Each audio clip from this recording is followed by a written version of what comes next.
Hi everyone, my name is Jessica. I am located in Los Angeles.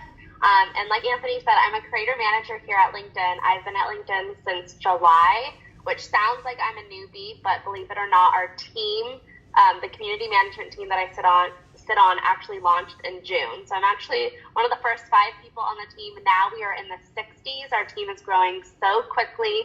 And really what my team is here to do is help support creators and thought leaders on the platform. You will hear me say the word creator a lot. That's what we call the people that are creating content on LinkedIn. But I know, especially in the finance industry, when I say the word creator, sometimes the people I'm talking with are like, I'm not a creator. Like, I'm just, a finance expert. So if you hear me say the word creator, if you prefer, you can also think of it as a thought leader, just someone who is sharing their expertise on the platform. So I have a deck that I'm going to walk through with a bunch of different best practices, different ways to educate you on the tools that exist, some information around some tools that just recently launched, and some tools that are in beta. And then I'll tell you a little bit about how we can work together, and we'll open up the end for some Q&As for any questions you might have. So here's just the agenda, so the introduction we just did. And then I'm going to just dive right into what my team is. So I mentioned that our team is brand new, launched in June, and what our mission is for our team is to empower creators to drive engaging conversations and build communities. And when I say communities, I mean, people who are looking to that creator or influencer or thought leader to learn about the space, to have a better understanding about the space, to learn about industry news in the space, and to, just to continue learning on the platform. So a couple of just high-level things, building out your profile if you do plan to create, or if you're supporting someone who does want to be creating on the platform. Here's just some high-level things that I would hope that you go ahead and fill out on your profile. Make sure you have a profile photo. You can add a cover photo, which is that banner in the back, a headline that shares who you are, a summary where you can go a little more deeper into who you are and your background. And then we have the featured media section, which I don't think you actually see on this image here, but that's where you can actually pin up to 60 different articles, posts, your website, whatever it might be, different things that you want to show off on your profile. And we'll dive into that a little bit later. But with the featured media section, you can actually utilize different types of media. So it can be a video that you're linking out to. It can be a photo. It doesn't have to actually be just an article. You can use rich media there as well. Hey, Jessica. Yeah. Hi, my name is Chad. Thank you for doing this. Of course. I didn't let you get very far in the presentation without a question.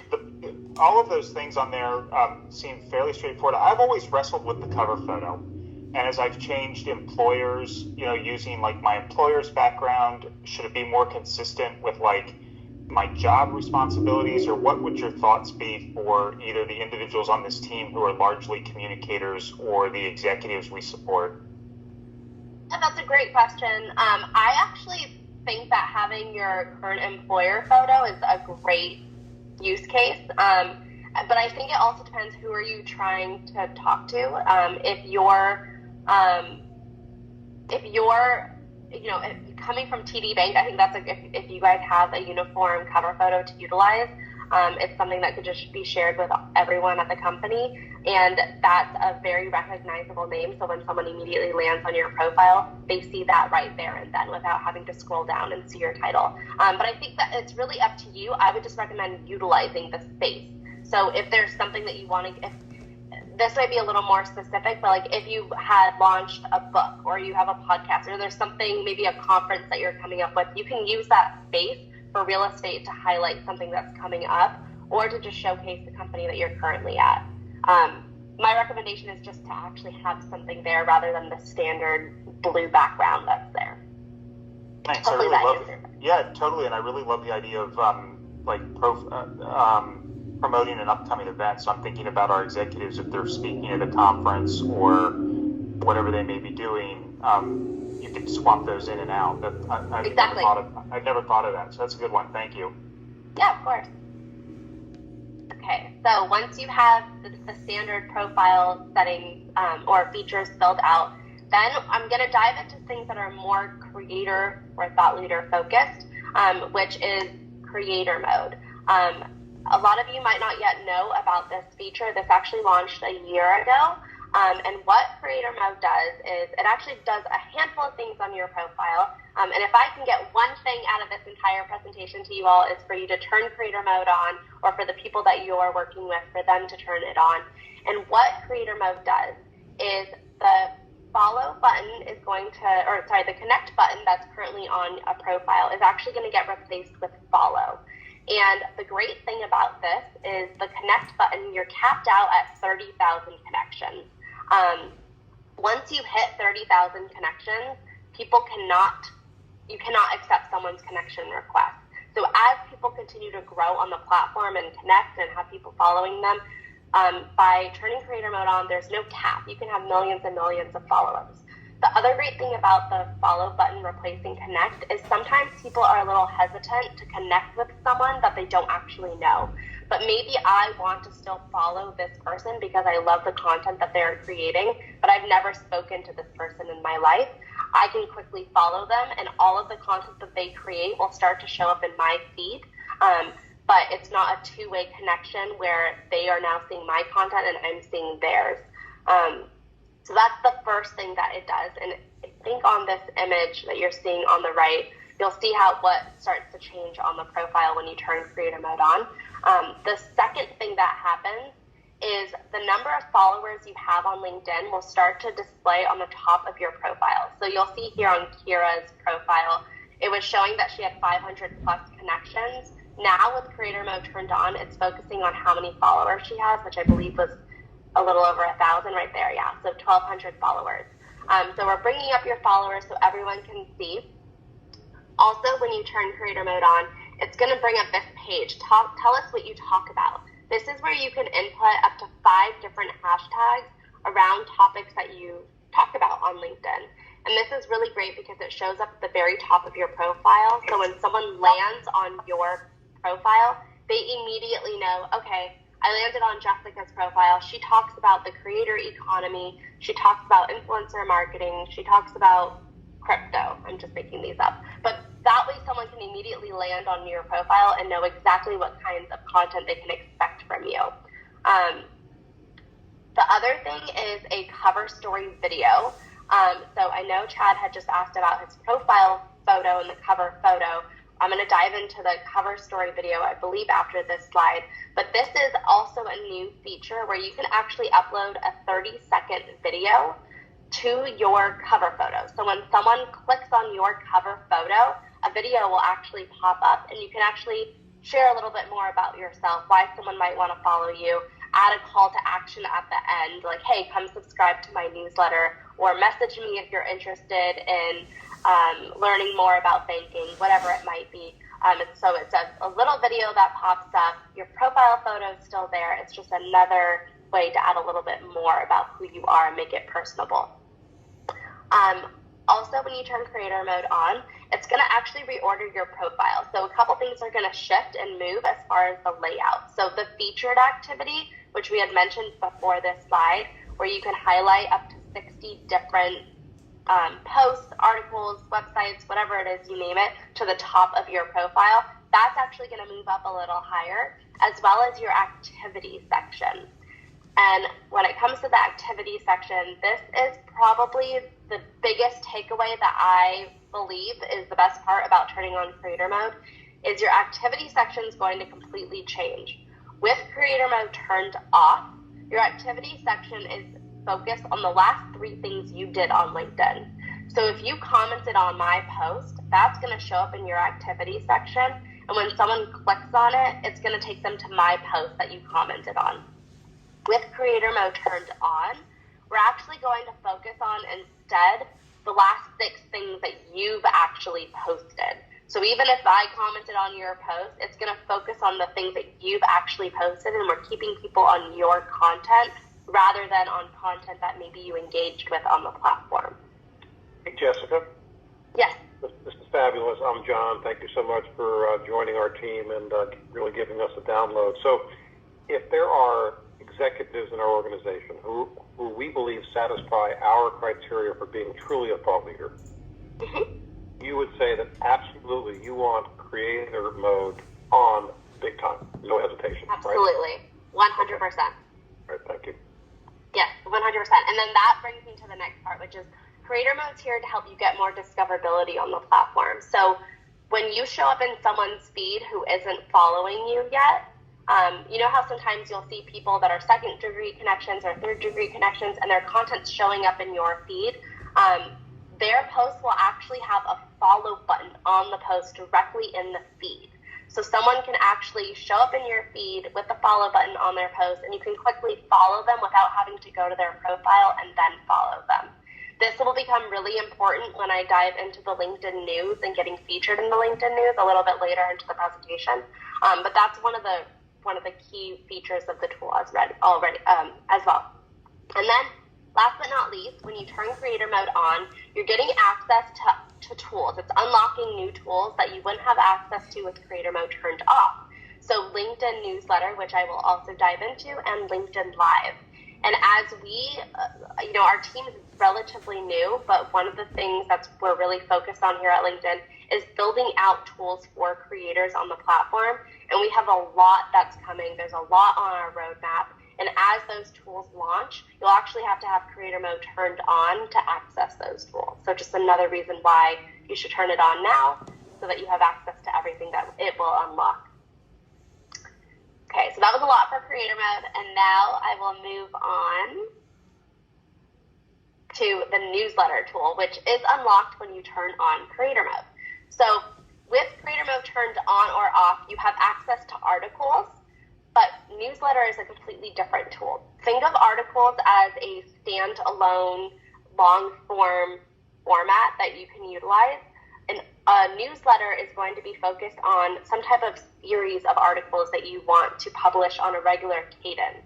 So this is an example of Carrie Schwab's newsletter on LinkedIn. Her newsletter is bi-weekly. You can choose any type of cadence you'd like. You can do daily, weekly, bi-weekly, or monthly, and you can always change the newsletter cadence after the fact as well. The best thing about the newsletter tool is the first time you launch your newsletter, it's actually going to notify all of your followers on LinkedIn that you've launched a newsletter. So Carrie, I believe, has, like 1 million followers on LinkedIn. So if she launched her newsletter today, it would actually notify all 1 million followers, hey, Carrie just launched this newsletter, would you like to subscribe? Once you subscribe to someone's newsletter, you actually receive a notification in the app every time they publish a new edition of the newsletter, as well as the actual newsletter sent directly to the email associated with your LinkedIn account. So there's 2 different places for someone to actually read your newsletter. And then just beneath right here, I just have a couple best practices when it comes to launching your newsletter. Since I mentioned that first time you launch, that's your one big push to notify all of your followers. So you want to make sure that everything's just set up perfectly, because that's the only time it will do that huge push to everyone. So a couple different things. You definitely want to pick a strong title for the newsletter that elicits curiosity and drives subscribers. You want the description, which is this part right beneath Ask Carrie, helping you make the most of your money. That's Carrie's description about what the newsletter is about. Definitely want to utilize images within the newsletter. So you can embed videos, you can embed podcasts, images, but also with each newsletter article, you actually have this section where you see part 2, what are the best investments for beginners? This is the cover photo for your specific article. And then in the upper left-hand corner of the image, you'll see the picture of Carrie, which is actually her logo for her newsletter. I discussed the cadence already, which you can always change. If you ended up choosing a weekly or bi-weekly and it was a little bit too much of a lift, you can always adjust it to monthly or bi-monthly. Craft catchy headlines to grab readers' attentions for them to click on the newsletter, and always include a call to action at the end of your newsletter. I'll dive into this when I get into best practices, but whether it's a question where you're asking your audience to comment on the newsletter, or you're asking them to go sign up for a course or to go RSVP for an event, whatever it is, always have some type of call to action at the end for your readers to take the next step for. Okay. Then LinkedIn Live, and I know there's generally some compliance restrictions with LinkedIn Live, so I'll go over this just so you know what LinkedIn Live does, because this is another tool that you do get access to with Creator Mode, and just some overall best practices for LinkedIn Live. Be consistent. Sometimes someone might go live just once and then not do it again. I highly recommend trying to have some type of cadence when you do go live. And there's a bunch of different ways that you can utilize live. We regularly see people do different types of interviews using a LinkedIn Live between two different types of thought leaders, where you're actually coming in with, kind of an agenda to already discuss. I wouldn't recommend utilizing any type of pre-recorded content for a live, because the whole point of a live is to have an authentic conversation. You'll actually have members that are able to comment in and ask questions live to the live, so then you're actually able to answer those questions through the video. So that brings me to the next point, which is to be engaged. Make sure that you're moderating the comments and responding when possible. It's really great to call people out by name if you're able to, so that they're staying engaged with the video. Again, a couple different ways you can use LinkedIn Live: interviewing guests, celebrating big moments.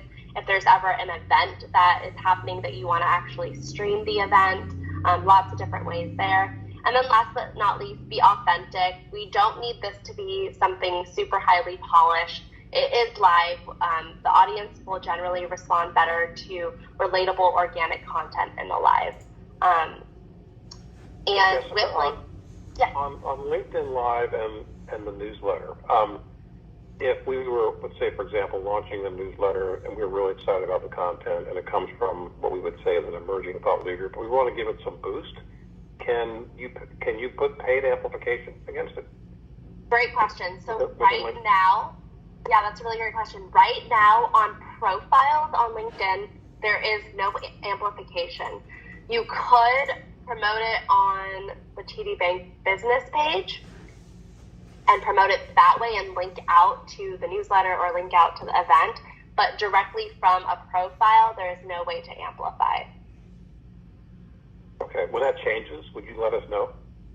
Yes, absolutely. It's something that we do get asked a lot, so I don't have any, exact dates or, for sure certainty that will happen, but any type of updates, you would get that from me, absolutely. Thank you. Of course. So after LinkedIn Live, LinkedIn audio events. So this is actually a tool that's currently in beta. You might have seen it on LinkedIn already, maybe you haven't. It's actually only open to creators that are part of our creator management program, which I will dive into later in this presentation, and you'll all obviously have the opportunity to be part of it.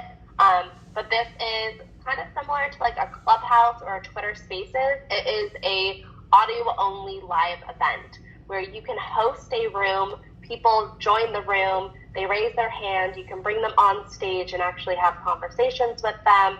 And it's a really cool tool because you don't have to focus on, the lighting or where you are, because it's just audio. One thing I actually did not mention about LinkedIn Live, and I apologize, LinkedIn Live, once you do a LinkedIn Live, the video will live on your profile page after the fact, which is really great because people might come back and watch the video after the fact. Maybe they weren't able to make the live event, but they want to still watch it. And then you have that content to repurpose if you ever wanted to make shorter videos with.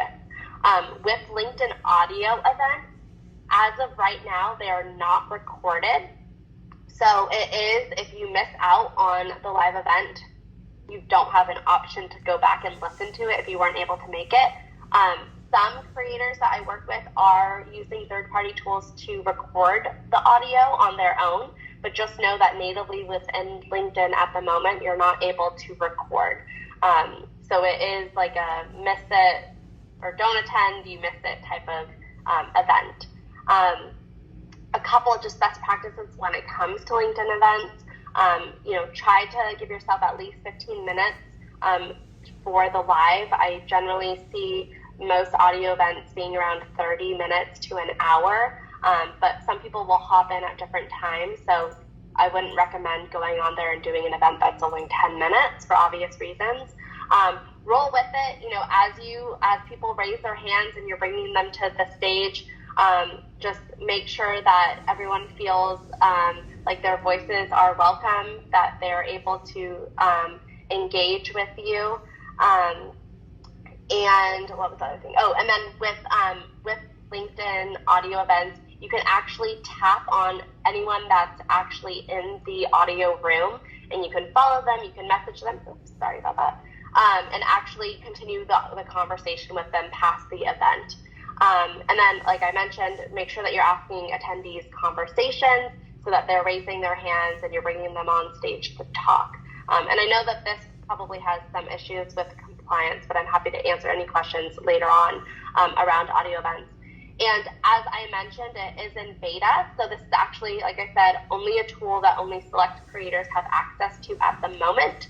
And if anyone is interested in getting access, I'll share information on how to get in touch with me, and we can make sure that we set up the account with access to the tool.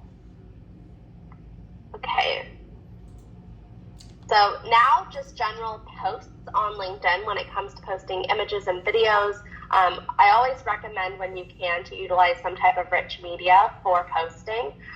They don't need to be overly produced videos or images. We are seeing that actually a lot of organic content feels a lot more authentic and resonates well with your audience. So right now on LinkedIn, you can utilize, you can add images, videos, and when it comes to videos, I do recommend short form videos around 60 to 90 seconds if it's for an in-feed post. And you can also utilize documents, which are PDFs, that you can actually have a slideshow feature. So if you have something that's multiple pages, you actually can have it where it clicks through. So there'd be a little arrow next to one of these images where someone can click through and see the next slide. So LinkedIn news. So I know earlier when I mentioned creator mode, I talked to you about how when you show up in someone's feed that isn't following you, you have this follow button. So if you look at this post actually by Sarah in the bottom right-hand corner, you'll see that her post has this little follow button. So her post just like that would actually show up in your feed, and you could quickly follow someone that way. With the LinkedIn news, this is one of the biggest features that my creators utilize that I work with in the finance space. My team actually sits under the editorial team, so we work extremely closely with the LinkedIn news team. I don't know if you're familiar with it. On the homepage of LinkedIn, the upper right-hand corner, you see these trending news stories of the day, kind of similar to this little image that says LinkedIn news. Do unions have staying power? That section right there. That is the LinkedIn news. And each day there's news stories added there with whatever's happening in the news. And being able to taking a look at what those stories are and jumping in and creating a post around those stories is a really great way to hop on trending topics that are trending on the platform. When you post around a LinkedIn news story, you also have the opportunity to possibly be featured in a LinkedIn news article. When you're featured in a LinkedIn news article, it's a really great feature, or it's a really great benefit, because when you're featured, it will actually notify all of your followers that you've been featured in the LinkedIn news. So if you look at this little notification that says August post was featured by the LinkedIn news team, this is one of the creators that I work with, and he was featured in the LinkedIn news, and this notification showed up in my notifications. So all of his followers got this notification, and so it's a really great way to bring eyeballs from his current followers over to see what he created. Also, when you're featured in the LinkedIn news, not only is it tapping your entire followers, but you're also getting viewership and the discoverability to hundreds of thousands of new readers who might not yet have come across you on LinkedIn yet. So on this LinkedIn news image right above where it says LinkedIn news and it has all those different trending stories, you can see how many different readers are clicking on those stories. So that's a bunch of different people that you can get in front of. So I highly recommend chiming in on the LinkedIn news stories that probably have an audience that you're trying to target. So in the finance space, there's always different stories happening in finance. Inflation, for example, was a huge trending story a couple weeks ago. So that would have been a perfect opportunity for people in the finance space to jump in and add their expertise as to why this is important and adding their opinions on what's happening currently today. Hey, Jessica, yes. This is a great option for us, and certainly opportunistic based on just what the media cycle looks like. I'm curious, so what's your criteria by which you decide to go ahead and profile that piece or that content? Yeah, great question, John. So I will say a couple things. There is a limit on to how many people can be featured in a LinkedIn news storyline. I believe it's like 20 or 30. So you'll see here, Sarah's the top featured one, but if you were to scroll, there's actually more people that were embedded into this storyline. But as long as you're adding value, if you're just copy and pasting whatever the New York Times said and putting that as your post, you're not really adding value or your own expertise. As long as you're adding value, as long as it's not too promotional, if you're going on there and talking about, inflation and why people should open up accounts at TD Bank, and here's all the reasons why TD Bank is number one, that's going to feel a little too self-promotional for the news team to select. As long as it's industry news and you're adding value, that's pretty much the biggest thing I would say. And with that sparking conversation, when you do post, try to always end with a call to action that encourages others to engage. The news team loves to see that as well. So if you were talking about inflation, for example, maybe the question at the end of your post is like, what things are you starting to see in your city that prices are going up on, whatever it might be. And then that opens up the doors for people to jump in and actually engage on your content. But it's really as long as you're adding, or original content that you're adding and that you're adding value. I hope that answers that. Thank you. A quick Sorry, Matt, go ahead. question. Matt Doherty. Hey, how are you? Hello. I'm on LinkedIn right now. I thought that would be helpful. And a couple of questions about LinkedIn News. I imagine you have a fairly small editorial staff, and it appears to me that you're curating content from other publications rather selectively, and then basically what you've described to us is a way for all LinkedIn members to comment on the news stories that your staff has selected. For instance, a story about Putin right now is your top story of the day with more than 1 million readers. It says 1.2 million readers. But then others really pale in comparison in terms of the number of readers. Are you trying to compete with other social media and traditional media in delivering news to your members? And how new is this feature, LinkedIn News? Because I used to help clients get exposure for their CEOs through something I think you no longer do, LinkedIn Influencers. Great question. So yeah. I'd love to hear a little bit more. Of course. So you said, our news team is probably small. Our news team is actually over 200 people. Really? We have tons of editors. We have a daily rundown where there's actually a live show that some of our reporters host. Our team is very, very large. So I actually work really closely with our finance editor for different types of opportunities for creators. For example, on Monday, we did a campaign for my creators to all chime in on for Financial Literacy Month around what their biggest financial advice they've ever received was, or the best financial advice. So it's that actually would be perfect for us, by the way. I know, and I had actually talked to Anthony about it a couple weeks ago, and I completely forgot to tell everyone about it. But that's one of the ways that we'd be able to work together. There'll be tons of opportunities like that.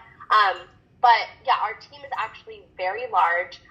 The news stories are very selective around what is being selected. And you will see a lot of the times it is stories that are linking out. So even this example, actually, stocks plunge, S&P hits correction. This is actually linking out to a Wall Street Journal article. So generally, we are just aggregating these different stories and posting them on LinkedIn, but then adding all of this commentary from thought leaders and creators in this space. if there's ever something that's happening in the news that you don't see on that featured section of the homepage, and you're like, why is LinkedIn not talking about this? Message me. Like, you'll have my contact, but like that, you know, we can't cover every single story in the world, and there's only so much real estate right there. Also, the stories you see there, they might be different. What you see might be a little different than what I see, and I think it has to do with our algorithm too. So you might be getting sent stories that are specific to what you might be interested in, and that would be different for someone else. Also, it's based on location, so people in the UK are seeing a completely different lineup of stories as well. So, Jessica, Jessica. So I apologize, guys. I want to just make sure Jessica can get through her presentation. I wanted to say this in the beginning, and I should have. We're going to dedicate all the time after her presentation for everyone's questions as much as you can remember them. So if you have a question throughout her presentation, please jot it down, and let's have the time after her presentation, and she can go back into her deck and touch on any questions you guys have, just so she can make sure that we cover everything today. Sorry to interrupt you, Matt. John, Chad, these are great questions. I just want to make sure she gets through. Thank you, Anthony. Yeah, so we'll just jump on. But yeah, LinkedIn News, like I said, this is just such a great benefit, a great way to get exposure to the right people. The notifications are awesome. And it's also really great for if you're ever wanting to post and be more active on the platform and you don't know what to post about. It's a great way to look for prompts around what is already trending. Okay, and then, and one other thing I didn't mention is you can discover other thought leaders commenting on the same topics. So clicking on those storylines and see who else is getting featured into those stories. So you have an understanding of, you know, who else is chiming in on this story. Okay. So now I'm going to go over a new feature just briefly. Some of you might have seen this, but we have launched this subscribe feature, which if you land on someone's profile, you'll actually see this little bell on their profile. You have to already be following someone to see this bell. But what the bell feature does is if you actually click on that little bell, which is circled in the blue circle, it's actually going to give you a notification every time that person posts on LinkedIn. So you definitely want to use this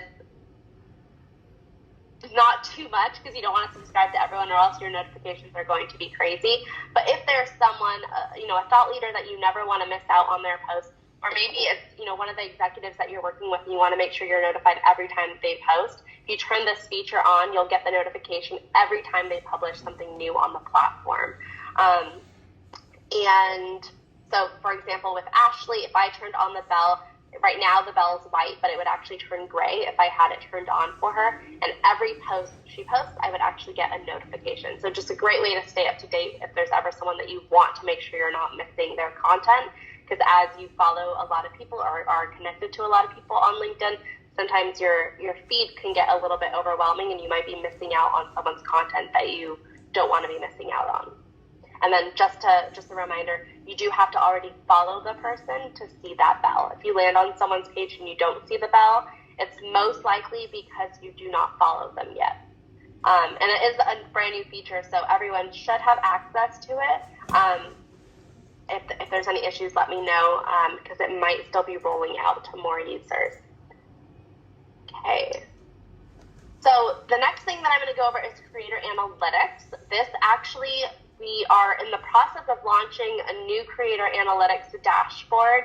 I believe a bunch of profiles are already seeing this on their end, but if you don't see it yet, it should be fully ramped to the public by end of this month. But just a couple things of what the Creator Analytics are now doing versus what they didn't do before is now you can actually update how far back you want to discover your analytics from. So if you want to see how your content's been performing over the past year, you can do that. You can do the past 14 days, the past 4 months, whatever it might be, to get a better understanding of your impressions, your engagements, etc. over time. Also, in the upper right-hand corner of this phone screenshot, you see this little download button. Now you can actually download the data as well if you ever wanted to manage your insights in Google Spreadsheets or in Excel to kind of do a deeper dive. And then last but not least, you'll actually get the total weekly impressions at the front of when you're on the homepage of when you're on your actual profile. You can click through each individual post and actually get the impressions for the week on that post. And I think that's everything with analytics at the moment. I know analytics is something that I hear regularly from the thought leaders and creators I work with, that we don't have the most detailed analytics compared to some other social platforms, and it is something that we are building out and actively, trying to make better. So this is our first step at making those changes. But like I said, our team is constantly growing and evolving, so there's a lot more to come on the analytics side in the future. And then just some overall best practices when it comes to posting. Now you know all the different tools that exist. And when it comes just to overall posting, I highly recommend, you want to be consistent when it comes to posting. So trying to post at least 2 to 3 times per week. And you can always lean into those trending news stories for ideas around what to post about. When you are posting, for each post, try to utilize 3 to 5 hashtags per post. Sometimes when I mention hashtags, people want to go crazy and put 30 hashtags. They think that's going to help them. That will not help you. It makes your content look extremely spammy, and it actually will not help you get more discoverability. You definitely want to stay in that sweet spot of 3 to 5 hashtags, and make sure that your hashtags relate to the content that you're posting about. So if you're talking about inflation, for example, use the hashtag inflation. And you can always search in LinkedIn in the search bar. You can type out a hashtag to see how many followers the hashtag has. If you're in between 2 different hashtags and you want to figure out which one has the better reach. Then the next bullet point is treat each post as a conversation. So I mentioned this in the newsletter. Always have some type of question that you're asking your audience at the end of your post. The way that we see content go viral on LinkedIn is when there's a really strong conversation happening in the comments section. And the best way to make that happen is to ask your audience a question where they're actually able to add in their perspective or their answer to your question. So always have some type of question where they can jump in. And when they do jump in and start commenting on your post, make sure you go back and engage with them. Sometimes some people are like, okay, I did my post for LinkedIn for the day. I'm done. I'll check back in 4 days. You want to make sure you're going back ideally that day or the next day and continuing the conversation with people that took the time out of their day to comment on the post. Next is diversify your content types. We went over a bunch of different types of formats with newsletter, LinkedIn Live, audio events, video, imagery. I didn't touch on LinkedIn polls, but that's another tool. Make sure you're diversifying your content. Some users on the platform might, want to see video content. That's how they want to learn, or maybe they prefer to read an article or prefer to read something short form. I highly recommend trying different types of content formats, seeing what performs best. And if you do see a really big difference between text versus video, lean into what's working the best for your audience. Focus on niche topics. This is important. I would say sometimes people want to just talk about everything and anything on LinkedIn, but if you really want to grow a strong community and followership on LinkedIn, you want to set yourself as an expert in one space. So finance, I think, is totally fine to focus on as a topic. I know that's not extremely niche because finance can be a million different things. But if you're talking about finance, I probably wouldn't also be talking about, sports and television and entertainment and all these other things, because then your audience is going to be confused as to what exactly you are the thought leader in if you're chiming in on everything and anything underneath the sun. Tell your story. Storytelling is really great on LinkedIn. If you're able to share, expertise, if you're chiming in on the news, make it relative to why this affects you. If you're able to tell a story with it, those types of posts generally do really well. If you're linking out to an article, I know a lot of times I hear people say LinkedIn penalizes people who just link out to articles. They don't do as well. That's actually not true. That's a myth.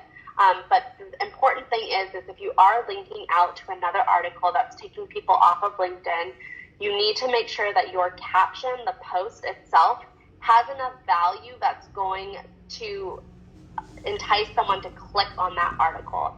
There needs to be enough information for why someone would go and click on that. And also keep in mind, an article requires another step for the user. So they see the post, they're reading the caption, but there needs to be something strong enough in that caption for them to actually click and then get taken off LinkedIn onto wherever the article is leading to.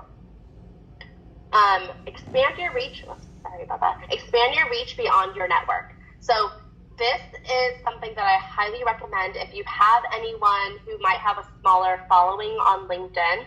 And what I mean by this is find other key thought leaders, influencers on the platform who have really large reach, and engage on their content. Comment on their posts, because you're now piggybacking off of their followers.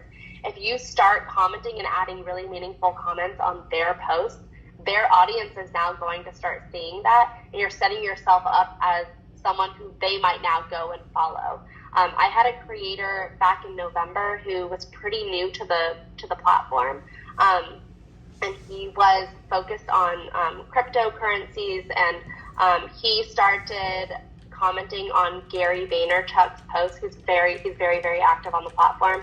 He started commenting on his posts, and there were multiple times where his actual comment on Gary Vee's post went viral. Or when I say viral, I mean he got like hundreds of likes on his comment on someone else's post, and his following started to grow like crazy because he was getting exposure from all of Gary Vee's followers. And then, like I mentioned, when I mentioned treat each post as a conversation, come back and engage. Make sure you're not just posting and not doing anything else. You want to come back and engage with the audience that's engaging with you, and hopefully engaging with others who are posting on the platform. And then these are some resources that I'll share these with Anthony after the call, and I know I can't link out to them here, but I'll send them to everyone. But just a couple different things. We have a LinkedIn for Creators page that's ran by someone on our team, where they share weekly trending topics. There's LinkedIn Live workshops that my team hosts around, content best practices, myths around the algorithm, tons of different learnings on those workshops and courses. We have a Creator Weekly newsletter that our editor-in-chief writes every Wednesday. I'll send a link out to that. It's a really great place to get a better understanding of how to utilize the platform. Dan Roth is always highlighting different creators and thought leaders in different industries and spaces, and explaining what works well for them on the platform. And then this last link is a landing page for all of the things you need to know if you want to be a creator or thought leader on the platform. So I'll send that over after this call as well. And then last but not least, I mentioned this creator management program that this is how I work with creators. And what this essentially entails is a direct contact to me. So if there's ever an issue with a LinkedIn account, you're locked out, whatever it might be, you can reach out to me directly, and I will make sure that whatever's going on, we get it expedited. Also here to help answer any questions, concerns, etc. Making sure that all of our creators in the program have access to best practices, tools. When there's a tool that's in beta, making sure that they have first access to that as well. And whenever there's any product updates, so if and when, down the road, if we end up launching where profiles can actually promote and put advertising behind their posts, you would get that information directly from me first. If there's ever any type of product update, for example, when we launched Creator Mode, that was an email that was sent out to all of our creators. And then last but not least, opportunities for discoverability and features. So like I mentioned, the financial literacy prompt that we did earlier this week, as more opportunities like that arise, you'd get those directly from me, as well as other types of opportunities with our brand, social media, and LinkedIn learning teams. There's a handful of different ways that I'm working with creators, and other departments are interested in working with creators. We have some creators that have been featured in various news publications around how they're utilizing LinkedIn, which just gives them overall exposure on the platform. So those are a couple different ways. My email is at the bottom of this, so if you have anyone that might be a good fit for the program, or you yourself are interested in the program, please feel free to reach out to me. I'm happy to set up another call where we can dive in a little more one-on-one, or just send over any best practices or any questions that you might have. So feel free to reach out to me there. And then I think that is it for my presentation. So Anthony, I think we can go ahead and do any Q&As. Yes. First of all, thank you very much. I think everybody probably has a dozen, if not more, questions even after that. Thank you for your time. I want to say, before we get into the questions with everybody, that Jessica, I am not going to, my position in other jobs was I would gatekeep my relationship with the contact at LinkedIn or Twitter or Facebook.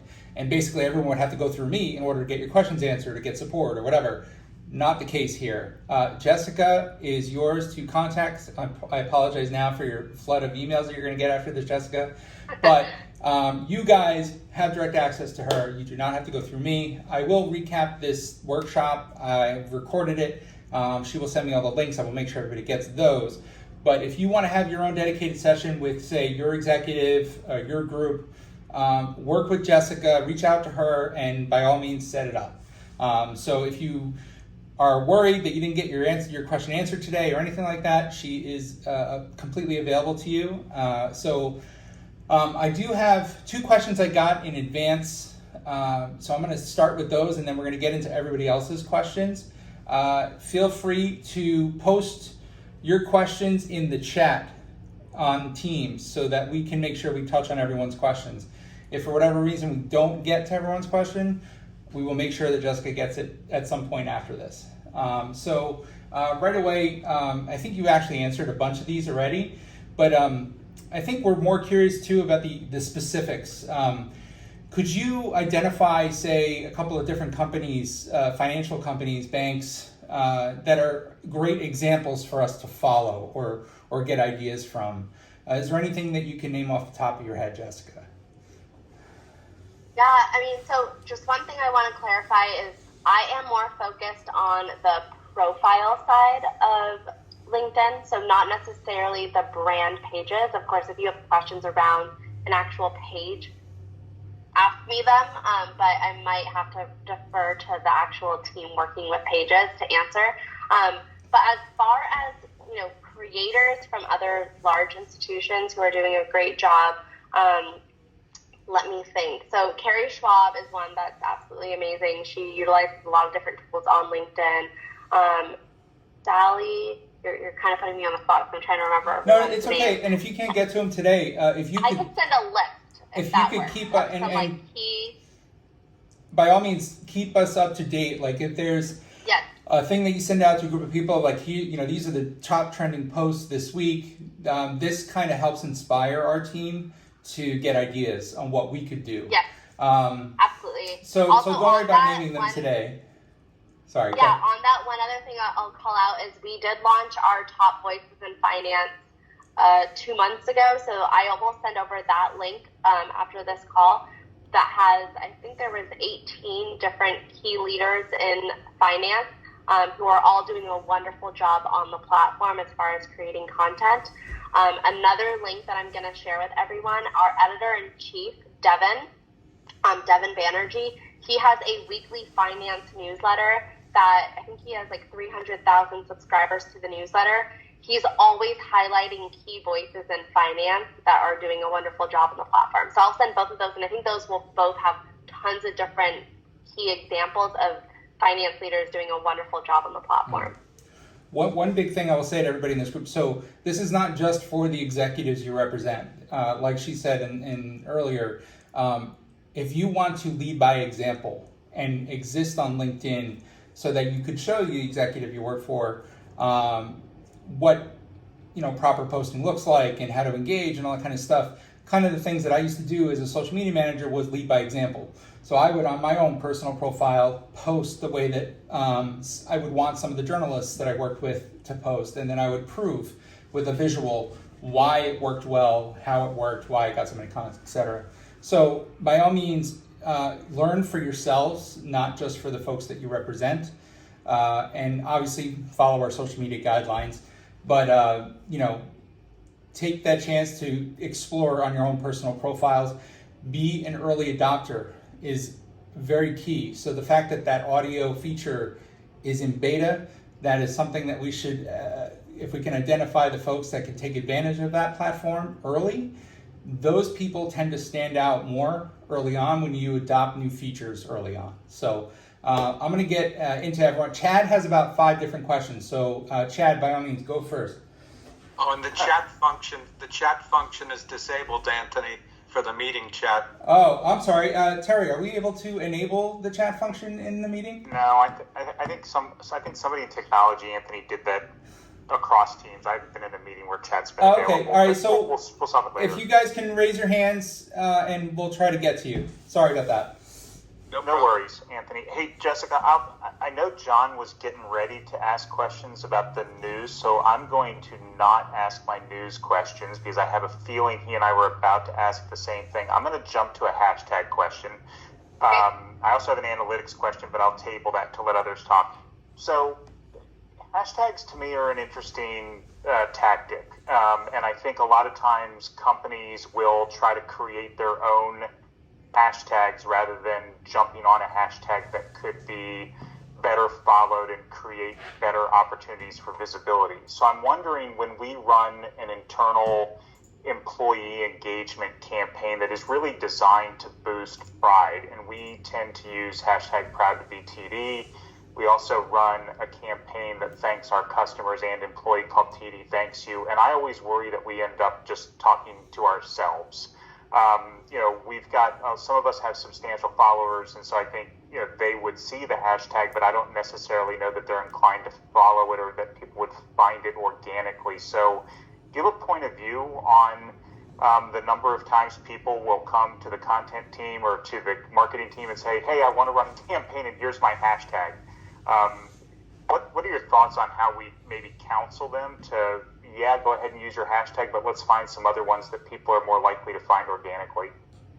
Yeah, I think that the last part of your statement, where utilizing a hashtag that maybe is geared, it's created specifically internally, but then utilizing hashtags that are external that people can come across. So the great thing about having your own company hashtag like that is you can click on that hashtag and see all the posts that are being created for that hashtag. So if you ever wanted to get an idea of, how many employees are chiming in around this, or how many of our clients are using the hashtag, you can actually filter by using the hashtag. But I think if you could use one of those hashtags and then still utilize some of those larger ones, like hashtag banking or investment, whatever the campaign is around or the post is around, to get that larger audience reach. Well, do you happen to, and we could table this for another time, but is there one that comes to mind that deals with employee pride? I mean, I'm sure we can find it ourselves, but is it hashtag employee pride? Is it hashtag, one of those kinds of things? There must be something. Let me Okay. take a note of that, and I'll ask the team to see if anyone has something that they know is, has a pretty good following that would be good to use. Perfect, thank you. I'm thinking about our upcoming return to office campaign, and I just don't want to end up having a bunch of TD people talking to each other. So if there's a hashtag that we can throw into the mix so that others can see this, get visibility into the pride we feel about coming back together as a culture, would be great. I think return to office, either return to office or RTO, are also really largely followed hashtags. So that would be something you might want to look into as well. But I'll check for as far as employee pride if there's something around that. Thank you. And I will stop hogging the meeting. I'm done asking questions. I'll save them. All right, John? thank you, Chad. JP, go ahead. Oh, thank you. I pared mine down to just 10 questions, Jessica, just to make it easy for you. But I'll take it down to 2. One is our team does an extraordinary good job of producing industry-related surveys, meaning we'll look at different market segments, ask them how they're feeling about a particular issue. We'll go ahead and pitch those to top-tier media as well as local media to really make sure that we're positioning ourselves out there as somebody who really knows something on that particular topic. Should we begin thinking about LinkedIn as a media platform whereby we would do some embargoed news web, meaning in effect LinkedIn's platform becomes that first source of how to find that information, where to get that information? Because I heard once that LinkedIn is a bigger publishing platform than the New York Times. So if all that is true, should we start thinking about embargoing content for first release on LinkedIn going forward? That's a really great question. I think that there could definitely be a lot of opportunity there. I would love to connect with our editorial team because maybe that could even be something around like turning your report into an actual storyline that gets featured on the homepage for others to come across. And LinkedIn's the first to share that information. That would be something I'd have to connect with the editorial or the news team that actually works on those. But I think that there could be a lot of opportunity there. Yeah, and the point about the New York Times, I actually didn't know that. So I don't know where you heard that fact, but I like it. I hope it's true. Yeah, we do too. So listen, my follow-up question is this. So next week, like most financial institutions, we have some news that we're really excited about. And we have a leader within the bank. She's a female CIO, so she is our chief of technology. She's become a bit of a media darling in the U.S. based on the great work that our team is doing to position her out there with top-tier media. And the team is working on a thought leadership post. It'll be her first thought leadership post. And we want to make that as bright as possible when we're ready to publish that on your platform. So I know we can use all of the insights you share here, but is there anything we can do to give it a little bit of a concierge service? We can say, listen, to help us, LinkedIn, really shine a bright light on this piece and this individual because it's a special moment for us. Yeah, so I apologize. These types of requests, I do not have final say on what we're able to do as far as promotion on our end, but all of these types of projects that you're working on, share information with me. If you're able to send me an email after this call, and I can pitch it to our news team to see what they can do. I know sometimes things like that happen, and we do a storyline or we do something to help boost it, and on our end, and then maybe she'll be asked to come on as a guest for one of our LinkedIn Live news reporting. So there's a lot of opportunity to have more buzz around it. If you're able to just share a little more detail around the piece that you're planning to post, and I will share that with the entire news team to see what we can do to help amplify it as much as possible. That would be great. Thank you. We will definitely share, and we are all about the boost. So thank you, Jessica. Of course. Thank you, JP. We have Matthew Doherty. Go ahead. Fantastic. First of all, outstanding program, and thanks for putting this together, Anthony. So a lot of executives want to get on LinkedIn. You're seeing them from every walk of life, every industry. But what is LinkedIn's policy when, say, TD Bank, one of our executives, puts up obstructive comments or even honest comments? You start seeing a stream of comments that some would consider to be offensive, racist, etc. You know where I'm going with this question. So what policy do you have with your moderators? How do you enforce that policy? And importantly, what can organizations like TD do when we see extremely negative or offensive posts that may violate your policies appearing as comments to, LinkedIn posts that we've put up? What can TD do in that case as well? Yeah, that's a really great question. So first of all, any type of harassment, anything in that space should not be allowed on the platform. And I know that our AI is supposed to be, pulling those things away. But if for some reason you do see something, then you're like, how is this still here? And I know that happens. Reach out to me first. Reach out to me directly and say, we just got this comment. I can push that to support to have them look into it. There's sometimes a lot of different things that happen, and we need to report that user, especially if they're doing this multiple times. And, they'll definitely get, once you have a certain amount of slaps on the wrist, there's, some other things that will happen on the platform for their account. The thing that you can do on your end is you can actually report the comment yourself. If you're able to get 3 people to report the comment, I know that it gets expedited.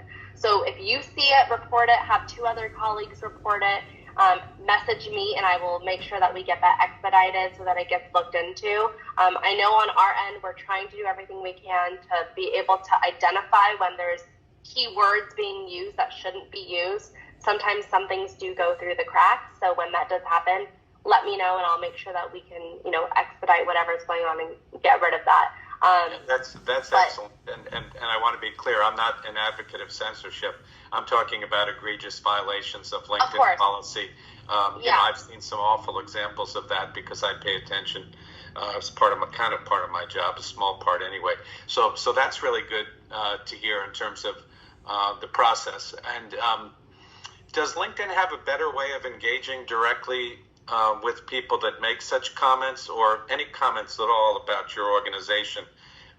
Does LinkedIn have a very efficient way to connect directly with that person other than replying with a public-facing comment on the same post? Oh, that's actually a really good question. So I know on our end, if we are ever taking down a comment or a post or something because it goes against our policy, they will get a direct message privately to their actual email. It won't even go through their LinkedIn and mail about the policy that they broke and why their post was removed. But as far as actually commenting publicly, I actually want to ask my team to see what they think best practices are for that. I don't know. In my opinion, I would probably say not to engage with it, because the moment you respond, then you might just be going back and forth and it might just escalate it even more. I think the best thing would be to flag it, get 3 people to report it, send it to me, and we will get that removed. And I think also if you're able to block the user so that in the future they are never posting on the content again or on the profile again. Understood. I'll turn it over to others, but thank you so much. Of course. Thank you, Matthew. Thank you, Matthew. Damon, go ahead. Hi, Jess. Thank you for doing this. I had a couple of questions around the posting itself. You recommend 2 to 3 times per week, and I'm just wondering, as a 2-part question. One, if we post more frequently, does that dilute post performance? Great question. So I said 2 to 3 times a week. That's actually a minimum. If you can post every single day, you're my best friend. But when I say every single day, LinkedIn is not Twitter. Twitter, you can go and post 1 million times a day. I would try to keep it to 1 post for the day. Have 1 piece of marquee content that you want to sit there for the full day. If you're posting multiple times per day on LinkedIn, your content's going to start competing with each other. So if you have 2 different posts, post A and post B are going to compete with each other because we're not able to show both posts to all of your followers. So one's generally going to outperform the other. So I recommend trying to limit to just once per day. Obviously, if you posted today and something huge happens in the industry that you need to obviously be chiming in on this, go for it. I just wouldn't make it a regular occurrence. But my 2 to 3 was just a getting started thing. If you can post every single day, that's awesome. I will say Monday through Fridays are generally the best times to post. I do have some creators who say that they still get great engagement on weekends. But just think about who your audience is and when they're most likely to be online on the platform. Okay. So that was one of my follow-up questions, was if we followed the 2 to 3 times per week, are there any days or times during the day that are better than others to post? Yeah, so definitely Monday through Friday, like I said. And one other thing actually I would throw out there is with a newsletter. I would personally avoid Mondays for a newsletter because people are coming to their computers with millions of other emails in there. So I would try to lean in towards the middle or end of the week for a newsletter. For posting, as far as the best time to post, we actually don't have any type of answer for that to share. It really depends when your audience is online. Also, you might have people that are in different countries following, so people are online at various different times. But I would try to maybe test out for a few weeks posting in the morning, see how that goes, then test out afternoon and see if there's a big difference. And if you see that morning's performing better, lean in on that. I will say that generally with a lot of my creators, I do see that they're posting in the morning. I'm in Pacific time zone, so maybe that actually might even be the early afternoon for those in Eastern time. But I would probably say anything before like 3 p.m. would probably be best as far as posting. But that's just from what I see. That's actually not even like data-driven answer. Okay, thank you. Sure. Jessica, I have a question from a colleague that was sent to me in advance. How many links can you put in a post? And is there a limitation? And will that change in the future as far as expanding how many links you can include in a post? Yeah, so right now, if you put a link, only one link will actually have like that section beneath the post that has the image and will actually link out. I think you could technically put multiple links, but they wouldn't all link out. Just that one piece actually will link out to the other post. A little hack around this is if you do have multiple links, in the caption, you can say, if you want to learn more about XYZ, like check the comments. And then in the comment section, say like, to learn more about this, here's the link. And then do another comment, to learn more about this, here's the link. But right now it is just one link that actually will link out.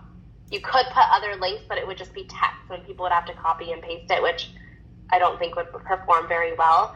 If we were able to have multiple links on the post, my one worry about that, and this is kind of what happens with hashtags, is when you see a lot of blue in a post, that means it's either a hashtag, you're tagging someone or a brand, or you're linking out.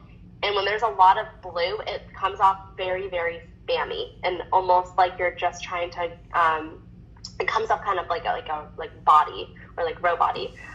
So if there are multiple links you do need to share, I would have some type of blurb at the bottom of the post and then use that in the comments section.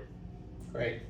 I have one more question. If you have a story, a link that's not on LinkedIn that you want to share, do you recommend I take the photo from that story and the text from that story and make it a post on LinkedIn? Or should I make a unique post and then link off to that story with a photo? I would probably use the original link and whatever, because when you use the original link, it's going to pull in the photo that's selected with that link, and you get that huge piece of real estate right beneath the caption.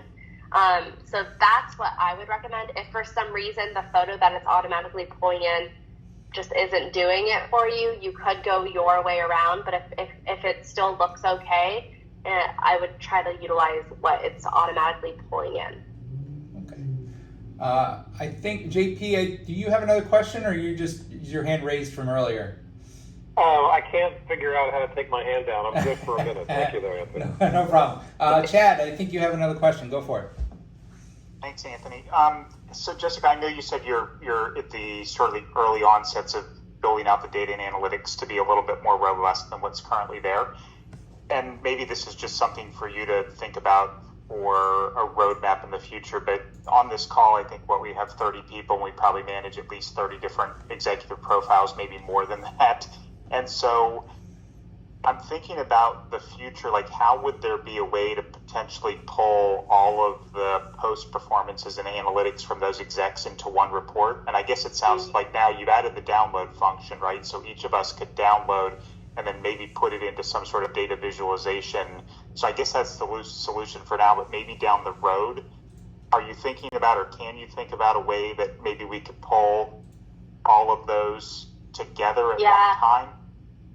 That's a really good question. At the moment, I don't think that's something that's being considered, because right now only you can pull your own data. So I think that would run into some privacy issues as far as, being able to access someone else's data. And obviously you'd have access and permissions from anyone at your company, but it actually hasn't been something I've heard before, a request that I've heard. I just automatically can already see that it would be a huge privacy restriction. Same here. I think the large majority of execs that are on LinkedIn probably have support staff that help them manage it. So we probably all will have to go through this on a manual basis. But it's good to know that there's now a download capability and we can pull all this together into one place.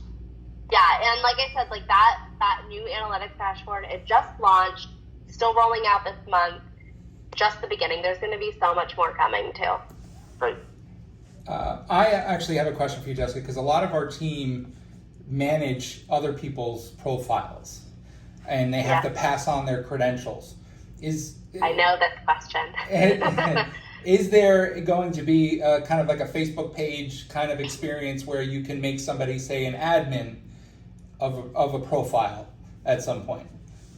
Yeah, that's something that also, not that I'm aware of down the roadmap at the moment, but especially as we, set ourselves up as more of a creator-friendly platform, we get that question a lot. A lot of the people I'm working with, it's not directly the creator or thought leader that I'm talking to, it's an entire team. So it's definitely something that we hear a lot. I don't know if and when that will happen, but it is something we and also, I mentioned that I sit on the editorial team. The editorial team actually sits under product. We're not under comms, we're not under social or marketing, which is actually very unique. So all the product feedback I get, requests like that, things that you wish existed, I share all this feedback directly with our product team because ultimately we want to make this tool accessible and we want it to be all the things that you wish it could do, all the functionality. So all this feedback I will obviously share with our product team. And the more they hear it, the more they realize how important this feature is and why they need to include it. So I appreciate the feedback. Sorry, I don't have an actual answer for that right now, but if and when, you'd hear it from me first. No problem. Matthew, do you have another question? Yeah, sure. Jessica, you've given us some great tips on how to enhance exposure and reach, etc. But if you had to reach into your toolbox there and give us some examples of some of the worst things that executives might do in their haste or desire to get attention on LinkedIn, what are some egregious examples? What are some things we should not be doing when we're posting? Great question. So first of all, like I mentioned, don't go crazy on the hashtags. Also, I know sometimes people want to go in and tag a bunch of people in their post. Tagging is great when there's a reason why they're being tagged, but please don't go in and tag all of the largest followed people on LinkedIn because you think that it's going to help you get exposure for them to look at your post.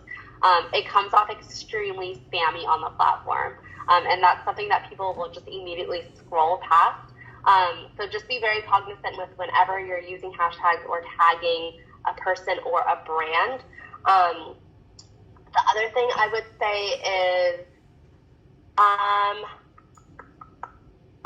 another thing actually, sometimes you will see a lot of people do this on LinkedIn where we call it broetry, which is when people will post and each sentence is a line spaced out. So it's just like this super long post. Please do not do that. People do that as a gimmick for you to click the see more button because your post has gone past the section that shows. We do not recommend that type of content at all. You will see some content that's like that does perform, that has performed well, but it's not a best practice that we recommend. That's also something we usually won't feature in the LinkedIn news because it's just very gimmicky. And people will also do that where they'll have one sentence and then they'll have a bunch of periods or emojis for you to click the see more. I would avoid all of that. It's very, very gimmicky. What else? Maybe I can add this. Yeah. I'm seeing a trend of more and more content that looks more like what Facebook was meant to be. People posting about their child's first communion or my wife recovered from cancer. And believe me, I can relate to some of that. But it seems to me that the original purpose and focus of LinkedIn has permutated. What's the thinking in the organization about that, and how do you reach that balance so that the core mission of why LinkedIn was created continues? That's a really good question. That's definitely something I have heard the whole, LinkedIn's becoming Facebook comment before. I think that within the last 2 years with, what's happened in our world with COVID, a lot of us are working from home. It looks like most of the people on this call are at home, and our home lives have been integrated into our work lives a lot more. So I think that's also played a big role into why you're seeing more personal content on the platform. I think it's completely completely okay to utilize some personal content, but to do it at a limit. So I think that especially with key thought leaders, being able to show some of their personal content, it kind of gives people the peek behind the curtain as to like, this is an actual person. And a lot of the times these key executives, you know, they are leaders in their industry. They're aspirational, and by showing some of their personal stuff, it makes them more relatable, to the audience. Also, on that point, though, if I was following someone to get, you know, industry insights around the finance space, and every single day all I was seeing is posts around the lunches that they're making for their kids, probably would unfollow that person, and they're probably not going to be setting themselves up to the audience that they actually wanted to get in front of. So totally okay to lean into the personal side if you're, you know, doing something special. If you're talking about work to life balance, like, of course, show a photo of your family. If you're at a conference, you know, showing a photo, that's, even though that is work related, but it's still personal because it's a photo of you at this conference with others rather than, you know, linking out to an article. And those usually always perform really well. But yeah, I think it's okay to have a little bit of personal content because people want to be this person later in life, and it makes them very relatable to the members watching. You just have to be very cognizant about how often you're sharing that personal information. Thanks. So, hey, Jessica, I want to switch gears for a second and ask a question about our competitor set. So you've got the finance sector, which means you know the banking industry pretty well. If you think about the top 10 banks, knowing that we're nested in the middle of that grouping, when you think about the companies, the banks that are doing it best, meaning they really have leveraged the platform in a way that really helps them illuminate the content and the people that they care most about. And we're thinking about how we want to elevate our game to their level or above. Who should we be thinking of? Should we think about as our benchmark success competitor? Yeah, I think some of the brands in the finance space that I've, you know, been in front of and spoken with, and they've had pretty good relationships with, you know, the news team.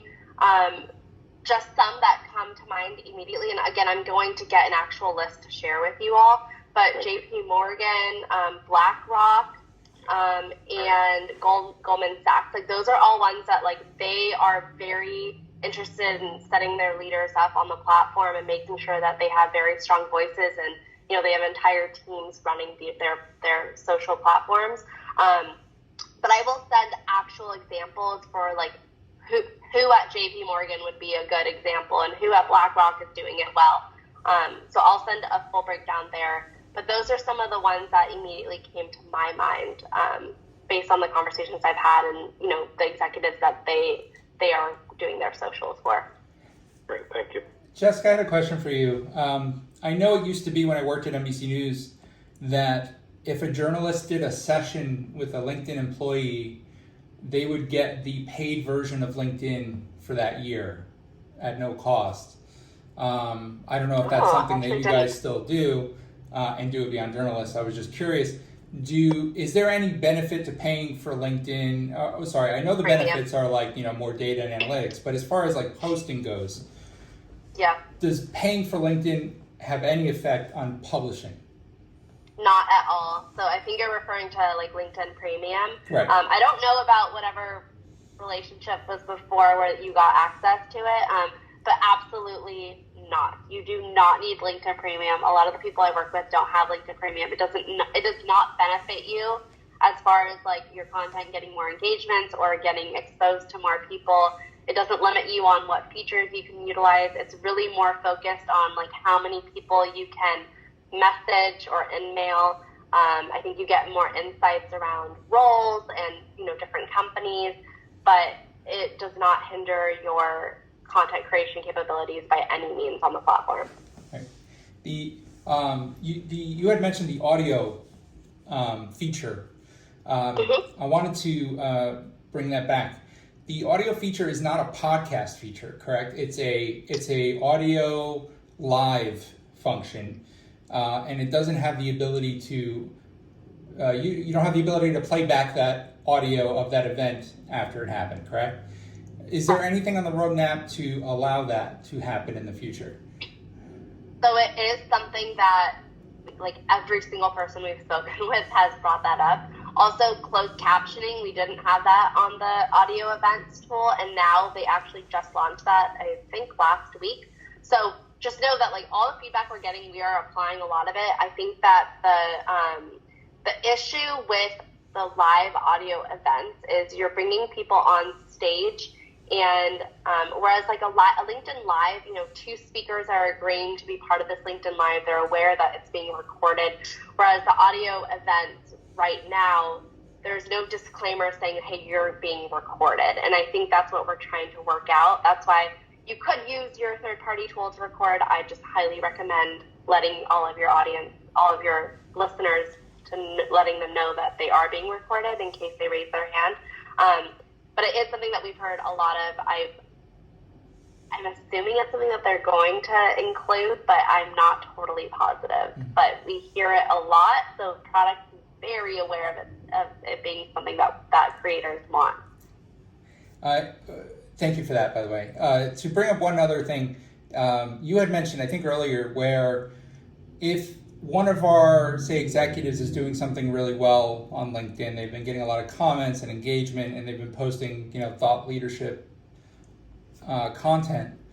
Is there a way that they can reach out to you to either give you a heads up and potentially pitch it so that it could be elevated in another area like LinkedIn News? Or say, I think you had mentioned during our call about possible events like in-person or conferences and stuff like that, where you guys are featured and you would bring on speakers and stuff like that. Could you talk a little bit about that?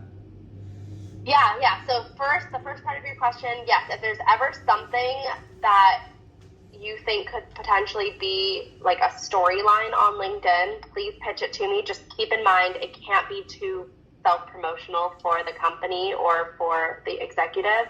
As long as there's some broader storytelling that's happening, it could definitely be considered, and I would share it with the editorial team. As far as conferences, so we're trying to be more active at being at, you know, key conferences. In 2 weeks, I will be at the Milken conference here in Beverly Hills, and on the grounds, we will actually have some of our news team and production team there doing live interviews with key speakers at the conference and attendees at the conference. And those will actually be broadcasted on LinkedIn on our various news outlets on the platform, which have tons of exposure. So as more opportunity, I don't know if anyone here or anyone has any executives that are planning to attend Milken this year, definitely let me know. And I can, you know, make sure that we get you in front of some of our finance reporter and editor, and see if there's any way to actually get your executive involved in the broadcast. But that's just like one conference happening in a couple weeks. We plan to, you know, try to have a presence at many other conferences happening in the future as well. Hey, Jess, first of all, Jessica, why don't you get a glass of water? Do you want to take a quick break? Are you okay? I'm okay. I didn't mention this to you all, but I actually have a pretty bad cold, so my nose is very congested right now, but I'm fine. I've been drinking my water, so I'm okay. You're doing just great. Don't worry. Hey, here's a question for you. So last week I'm in a meeting with a number of our senior executives, and the topic of LinkedIn comes up because all of a sudden we have executives who have never been on the platform, so they're coming on the platform, right? They're taking baby steps, and we're helping them because we have a point of view that we should get leaders out there, particularly those leaders that have a voice who can shape how other people think, act, and behave, right? In a lot of ways when we think about the things that are important to us. Then the conversation went towards saying, well, we noticed that employees from another organization are much more engaged on LinkedIn than ours at TD Bank. And I said, not the case. Our employees are some of the most engaged individuals on LinkedIn that I've seen, at least in my own professional career. So I'm wondering, do you have a data and analytics group where we can actually contract with them saying, we want to have a better understanding as to how our people are engaging in the platform, or maybe even more broadly, how individuals are engaging on the platform, and look at that by a sector view, meaning looking at us, TD Bank, against a small list of competitors who we would say, look at these other regional banks against us. What can you tell us? What does the data tell you about how we're engaging the platform? and what that may create as far as opportunities for us to lean in certain areas. Is there any? That's a service that's a service we would pay for, but do you provide that level of data potentially? From what I know, I don't think we do. That's like a completely different department. So let me circle back with you on that question, because I actually am not totally sure. I can see how that information would be beneficial. I do know, Anthony, I don't know if you mentioned it already, but I don't know if all of you know this, but we're actually owned by Microsoft. And we have a lot of data and policies and rules around what can be shared, what can't be shared. So I'm not quite sure what type of data exists. Obviously, they have this data. I don't know what type of data we're actually able to share, even if there was, a partnership with us and you were willing to pay for it, etc. I will check to see if that's something possible, and I will circle back. I don't want to tell you yes, because I honestly have no clue. No problem. So let me reframe the question then. As you go back to the group, say, what data can we provide an industry leader like TD Bank that helps them benchmark against their competitors by segment, whether it's their employees or non-employees, that gives them insight that allows them to understand better where the best opportunities are for them to engage in the platform. From a content perspective, from a readership perspective, whatever you have that you can share that makes us better, smarter, faster. Got it. You got it. Thank you. We have a lot of employees that are leveraging LinkedIn, to John's point, but I think a lot of us on the call would agree best intentions don't always translate into best results. So I'll give one quick example, and if it sounds negative, forgive me. We had many people win our TD Wow Awards, and they put up photos saying, look what I got. I got a Wow Award. And as a former newsman, and I'm sure Anthony would say the same thing, is tell us what the Wow Award is and why you got it. And most of those posts said neither. And, it took all my willpower not to go in and say, hey, tell them you want it for diversity and inclusion. We're one of the top employers. But I didn't. But that happens a lot, not just at our company, obviously. Yeah, I think sharing an update or an announcement like that is obviously great, but to the people outside of the company that are seeing it, they're probably going to have no clue what this means. So Definitely need to educate people when you are sharing information like that. Same with jargon. Sometimes people will use a lot of jargon that maybe they utilize inside their company, and you're posting on a public platform. Everyone and anyone can see this, so you need to speak the language for anyone to be able to absorb it. Well, the jargon I've seen it in thousands of LinkedIn posts now, and they ought to put it in the dictionary because I don't understand what it means. I am beyond thrilled. Beyond thrilled. Thrilled is pretty thrilling, but beyond thrilled.